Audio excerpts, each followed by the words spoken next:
Vamos aquí a lo importante. Dice que usted nunca ha dicho que los concilios 4 no fueron importantes. O sea, hay más concilios en la iglesia, pero bueno, de la iglesia primitiva. Que no ponga en su boca palabras. Está bien. Y ya reformulé y se lo escribí. Y reformulé la pregunta. Aquí la cuestión importante sería esa, lo que le estoy planteando. ¿No le hubiera gustado de verdad formar parte de esa iglesia que, inspirada por el Espíritu Santo y respetando además el libre albedrío de cada uno de los individuos que estuvieron ahí, siendo obispos, siendo presbíteros, diáconos, ¿no?, como lo describe la iglesia primitiva, bueno, como lo describe la Biblia, que así se formaba la iglesia primitiva, con esa jerarquía? Tener en sus manos los originales, ¿no? O quizás alguna copia de la comunidad, no sé, el Evangelio de Mateo, o la Fuente Q, o como haya sido, ¿no? No lo estoy desestimando, simplemente para no entrar en tanto detalle.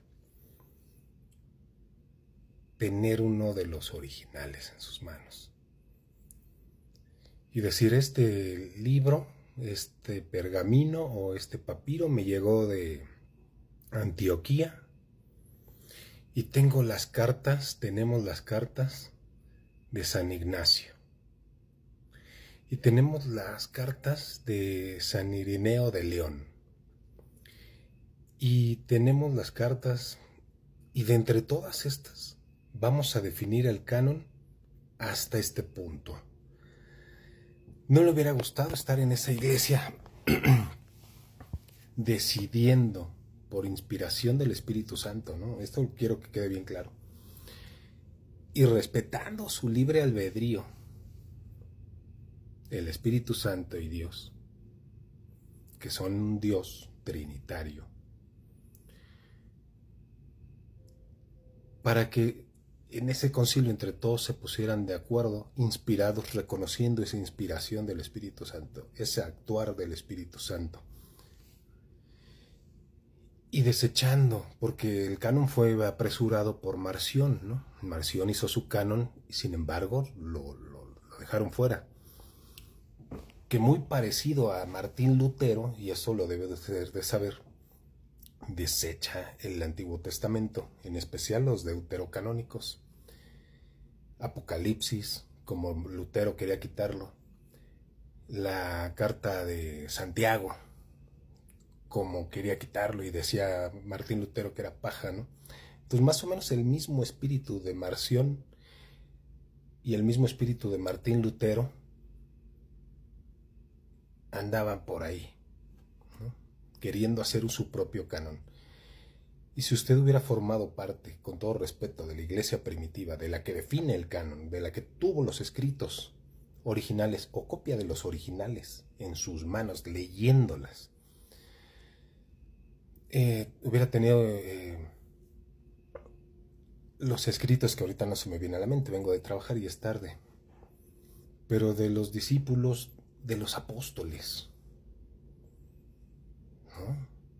Los conocería, los hubiera visto, hubiera escuchado cuántas cosas de ellos, y nada más por lo cercano, ¿no? Así como me imagino que en su denominación, en su iglesia, en su congregación, aunque no tenga denominación, aunque no tenga nombre, no sé, pero se reúne en un lugar físico, ¿no? Se emocionan al escuchar su testimonio y de los demás pastores. No creo que sea, y si es el único, pues está bien, eso yo no lo peleo.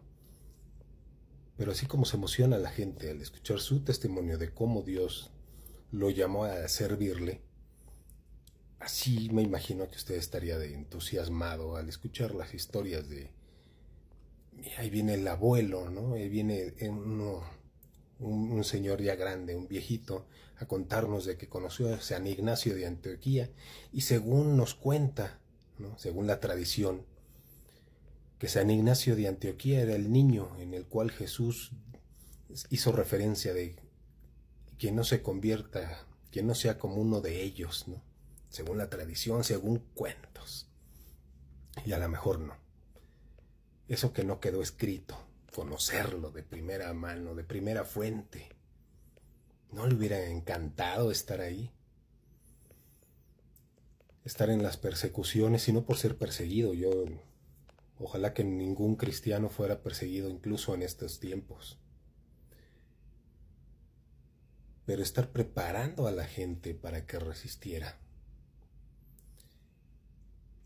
Estar quizás con el Papa León, creo que si era León o San Víctor, no recuerdo bien el nombre, con el Papa diciéndoles a los lapsi, los que tuvieron un momento de debilidad y apostataron de la fe, arrepiéntanse, confiesen sus pecados de apostasía y vuelvan al seno de la iglesia.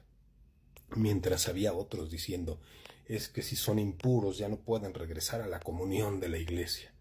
En esas batallas de la fe, donde la misericordia actuaba desde el punto de vista del hombre por definir algo momentáneo, y sin embargo se iban colocando ladrillos, tabiques de una gran pared que iba a formar, estoy hablando en sentido metafórico, alegórico, de un gran templo en donde Dios se iba a adorar, que es la iglesia. Y ese templo formado, construido con la tradición, el magisterio, sobre los cimientos de los apóstoles, ¿no? Los escritos de los apóstoles, la enseñanza de los apóstoles. O quizás no en los concilios, déjenme, lo invito a ir un poquito más allá. Ser amigo de los apóstoles.